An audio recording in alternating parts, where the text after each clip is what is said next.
The root of the word relationship is relate. In the 20 years I've spent helping teens and parents, one thing has always been constant. When parents and teens struggle to relate to one another, their relationship suffers. Now, this isn't new, but an increase in things like teen depression, anxiety, and suicide is new. The Journal of Abnormal Psychology reported that from the years of 2008 to 2017, there was a 64% increase in major depressive episodes with just 14 and 15-year-olds. In 2017, the CDC reported that suicide was the leading cause of death for 10 to 17-year-old kids right here in the state of Utah. This last stat is very personal to me because I work with families whose kids are on that list. See, parents come to me when their kids are struggling, they're isolating, not doing good in school, experimenting with drugs, self-harm, and having suicidal ideations. They're scared. They're desperate. They want to know what to do. The good news is the family, no matter what it looks like, can be the first line of defense. But in order for this to happen, there's got to be a solid relationship between the parent and the teen first. Which is why I suggest parents take on a whole new approach to parenting called the parent-teen partnership. But first, I want to share with you the two most common parenting styles that I see in my practice that are damaging the relationship between parents and their kids. The first is shaming, something that usually starts out with a question and can look and sound a little like this. What were you thinking? How many times do I have to tell you? What's wrong with you? The second, complete opposite, coddling. Questions are also used here. For example, will you go to school if I buy you a new video game? Why aren't you starting? Do I need to go talk to your coach? What do you mean you don't have any friends to hang out with? Do you want me to call some of their moms? You may recognize some of these parenting styles in your own parents.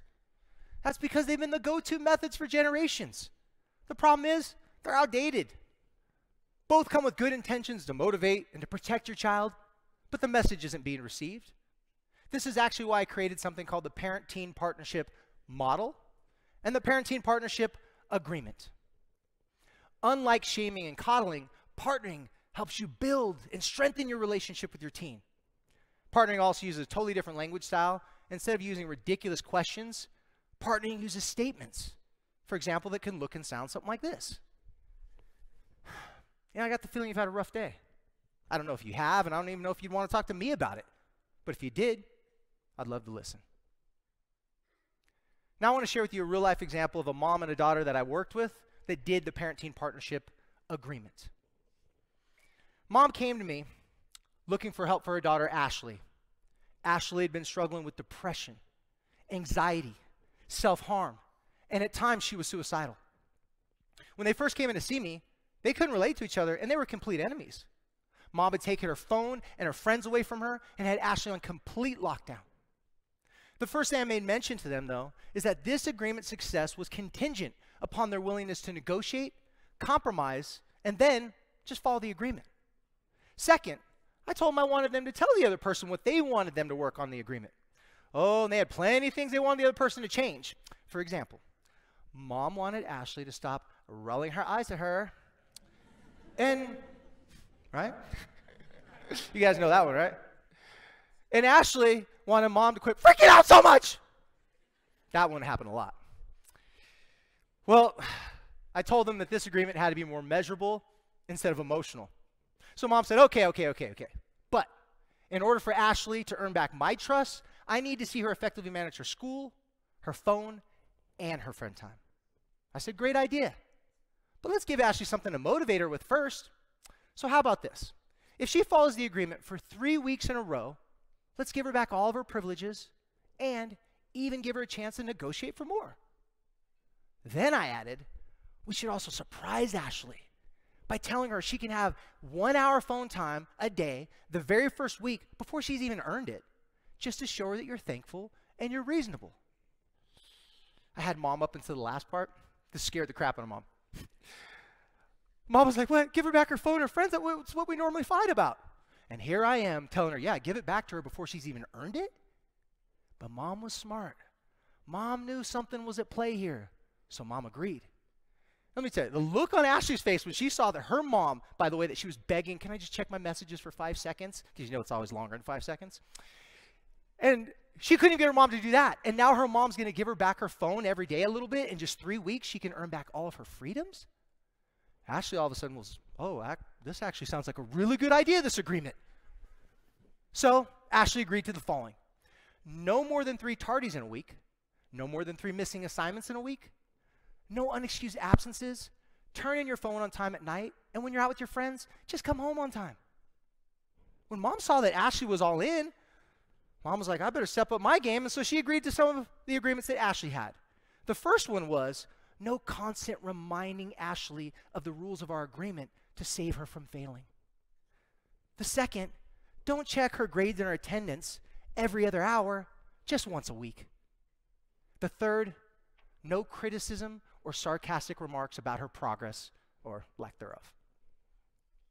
Finally, we added that if Ashley didn't keep to her agreement, she would give herself a consequence. Well, I suggested she go without her phone or her friends for 24 hours every time she broke a rule in the agreement. But the good news was we'd let her choose which of the consequences. However, we did add, if she broke the same rule 2 weeks in a row, mom would choose her consequence on the 3rd week. You know, it was about this time, mom didn't want to make it sound like Ashley, had to do all the work. So mom shared something with Ashley. She said, I know if I don't keep up to my end of this agreement, I'm going to lose something that feels far worse. I'm going to lose her trust, which is going to equal in a broken relationship and connection. Mom's worst fears. Ashley also shared something. She said, I'm starting to see what's going on here. This agreement just gives me everything I wanted in the first place, but now it's up to me to work hard to keep it and then to earn more. I'm happy to report that because this mom and daughter formed a partnership, they found greater purpose in their relationship. The agreement just helped them find that purpose and at the same time taught Ashley some very important independent living skills. Ashley just graduated from high school and is moving out going to college and has never been better. Mom can now rely on her. And Ashley, she trusts mom can handle anything in the future from here on out. Parents, your teens' problems aren't necessarily the biggest problem. If they feel like they can't trust you and you can't relate to them, well, then that is actually the biggest problem. Do not wait for your teenager to change. Change the way you see them.